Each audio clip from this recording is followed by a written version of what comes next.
السلام عليكم. تعالوا النهاردة هنعمل مع بعض عجينة تحفة قوي هتعتمديها في كل معجناتك، طرية زي الزبدة. هنعملها بحشوة سهلة واقتصادية، ومش هتبطلوا تعملوا العجينة دي في أي مخبوزات عندكم. تعالوا كده نشوفوا الطريقة ومكوناتنا عبارة عن ايه، ونقول بسم الله. أول حاجة هنا أنا معايا كيلو من الدقيق، نزلت عليه بملح وشوية من حبة البركة وشوية من السمسم الأبيض.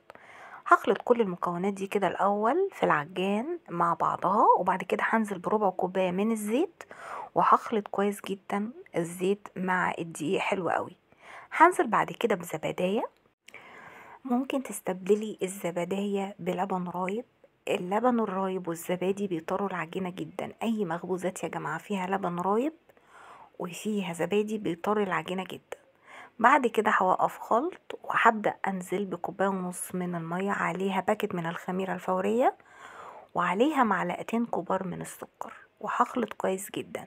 بعد ما الاقي العجينة لمت معايا بالشكل ده، هبدأ أنزل عليها بمعلقة من الزبدة، وهجيبها بقى على الرخامة وهبدأ أعجن كويس جدا. طبعا في الأول هتقطع معاكي، بس مع العجن باستمرار هتلاقي العجينة لمت وبقت زي الملبن معاكي وناعمة جدا زي ما انتوا شايفين كده. يعني اقعد اعجن فيها كده تقريبا 5 دقايق، ولو تعبتي ممكن تريحي شوية وتبدأي تعجني تاني فيها. همسكها بقى اسيبها واركنها على جنب، غطيها كويس قوي علشان تخمر. وهبدأ اجهز الحشوة هنا اي نوع حشوة بقى انتي حباه. عايزة تحشيها جبن ممكن، عايزة تحشيها لحوم ممكن، فراخ ممكن، اللي انتي حباه واللي انتي عايزاه. انا هنا جبت نص كيلو من اللحمة المفرومة، عليه فلفل اخضر، طماطم مبشورة، وكمان بصل مبشور، شوية خضرة على شبت أو بقدونس. هخلط كل المكونات دي بعد ما انزل بالتوابل.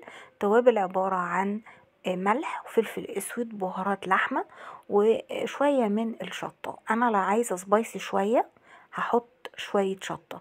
طبعا هنا الحشوة دي قلبت معانا حواوشي او عيش بلحمة، وانا بقولك ان المعجنات دي بيتحط لها اي حشوة انتي حباها.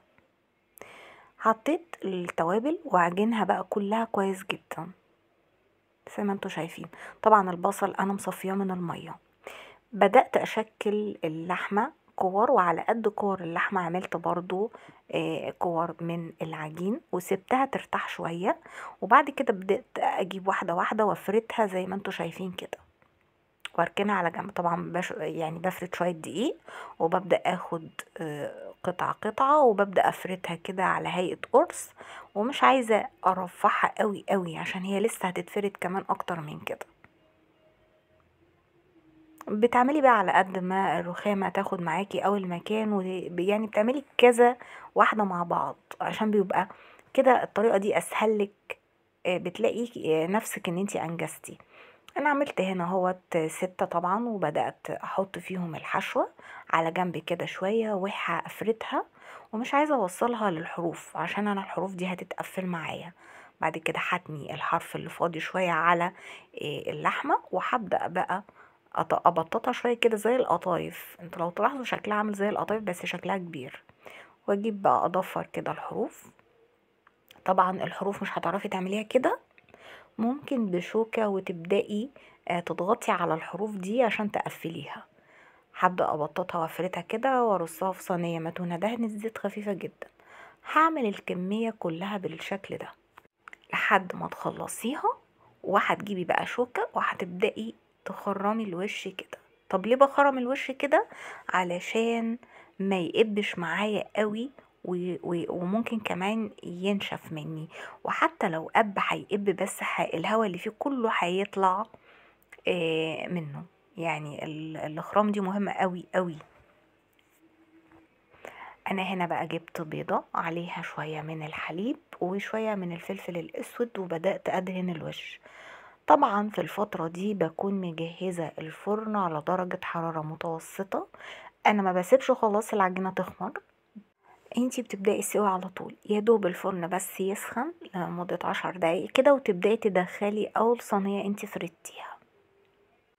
انا هنا بعد ما دهنت الوش بالبيض والحليب بدأت امسك كده ارش عليها شوية من السمسم مع حبة البركة، وهدخلها بقى الفرن طبعا بعد الفرن ما يكون سخن معايا، درجة حرارة فوق المتوسطة او متوسطة عشان ما ينشفش معانا، مش اقل من كده.